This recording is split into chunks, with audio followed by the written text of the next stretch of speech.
And now, it's time for another Dice Tower review with Tom Vasel. Quick note here, this game I'm talking about today, Aztec Market, was published by Nestor Games, who also published one of my games, so take that as you will.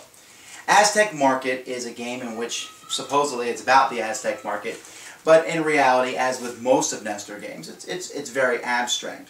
And it's a game in which you're trying to move different pieces around so that you can buy goods which will then be worth the most at the end of the game. It's a very brain-burnerish type of game, and I think, even though it does go from 2 to 4 players, I think that it's quite a different game and probably better with 4 players than it is with 2, just because of the way that the board is laid out. Let's look at it and I'll show you what I mean.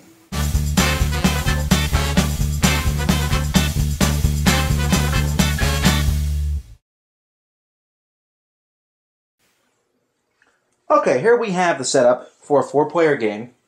If you notice, each person outside here has 4 buyers. That's what these tiles mean.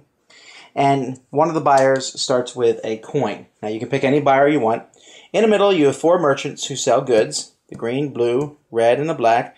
We have the king. And then there's a bunch of other people in the middle. Inside here we have a bag which has the 4 different goods that are available in this game. And so one player starts and we continue from there. On a player's turn, they have 2 different things that they can do. One of the things that they can do is pass. So let me show you how pass works. If you pass in your turn, the first thing you'll do is you'll pull 4 random goods from the bag here. So I pull out 4 random goods and put them on the associated seller. So there's a red, 2 reds, a green, and a blue. After you do that, you then can move the market. You must move 2 market tiles.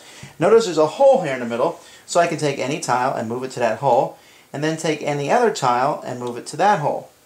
There is one guy on here, the runner, who can always be moved, the messenger. He can always be moved for free, so you can move him for no reason at all. So that's the second thing you do. The third thing you do is you get money. You are allowed to put a coin on one of your buyer tiles. Each buyer can only have 1 coin, but you can put it on another tile. And then you can use the king. You must. The king will buy a tile from someone in the same column as him. Now here the king doesn't have one, but let's say for example that there was a black coin on this one, the king would take that tile. If there's more than one, the person who passes chooses which one. So passing brings out more goods into the market and also gives you more coins, which you need. The second thing a player can do on their turn is they can play instead of pass.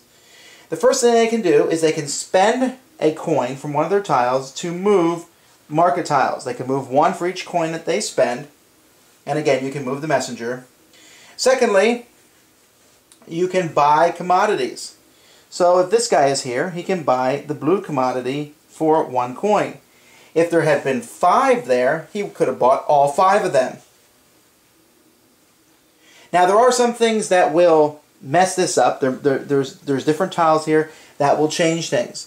So for example, if on this player I can buy the blue one for 1, I could buy the reds for 2. But there's a few groups of people in the middle here that will change things. For example, here's a crowd tile. This crowd tile, if I try to basically block, so I can buy the green one, but I can't buy the red one. So the crowd tile will block people. The porter tile, this gentleman here, let's say I'm buying one here. If he's between me, one of those goes back. So let's say I bought it, I'd get 1 red, but he would send 1 red back to the tile. The governor tile, which is right here, if one goes through him, let's say he's between me and the red player, and I have a coin here and I want to buy one, well, he would send 1 to the king. Of course, this crowd would block me anyway. And then the ambassador, if the ambassador is between you, this gentleman here, where is the ambassador? This fat guy here. If the ambassador is between you and the ones that you're buying, you don't even have to pay the coin. So each turn you're trying to maneuver it so you get the biggest group as possible. And this continues until all the commodities from the bag are gone and people have taken them. At that point, the score that players get is equal to the number of tokens on the king times the amount you have. So let's say, for example, the king has 3 blue ones and I have 4 blue tokens. Then I would get 4 times 3, I get 12 points. I neglected to mention that each buyer here can only have one type of goods. You could have 2 that did blue if you want to, but once this guy buys a blue, he can only buy blue.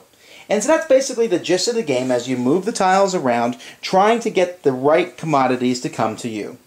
Aztec Market is one of those games that just doesn't work well with 2 players. And the reason for that is eventually, in a 4-player game, the dynamic is, as we're moving the tiles around, the way I move the tiles is going to affect the other players. If I put a tile here, it might help the person to my right or left. When you're playing 2 players, you move a tile and it definitely negatively affects your opponent. And you also see a lot of reversing moves. I move this here, you move it back. I move this here, you move it back. With 4 players, it's not going to happen because I move it here, you move it there, he moves it there, and it creates a better board dynamic. That being said, Aztec Market, coins, goods, whatever. This is a very abstract game, and it requires a lot of thought, and it requires you to set some stuff up ahead of time. Even while I think the 2-player game doesn't work well, the 4-player game is a bit chaotic because you can't set anything up for the future. You know, you put a whole pile of 4 blue commodities out, and then the next guy in his turn, he snags them all. So the game does mitigate that some by when you pull goods out, you can rearrange tiles, you can set tiles up so that, hopefully it positions it best for you. But I don't know. It's not a bad game. It's abstract. I did not unenjoy playing it. Very thoughtful, deepish style game. But in the long run, I don't think it works well for 2 players, and I really wanted it to because it's the kind of game I would love to play with 2 people. And with 4 players, it's just a bit chaotic. Maybe 3 is the best shot, but then the player in between may seem to have a bit of an advantage. I don't know. It just seems like the game is decent, but it just needs just a little bit more. Thanks for joining us today. For more written, audio, and video reviews, as well as the #1 board game podcast, check out the website at www.thedicetower.com. Until then, this is Eric Summerer, and you've been watching The Dice Tower.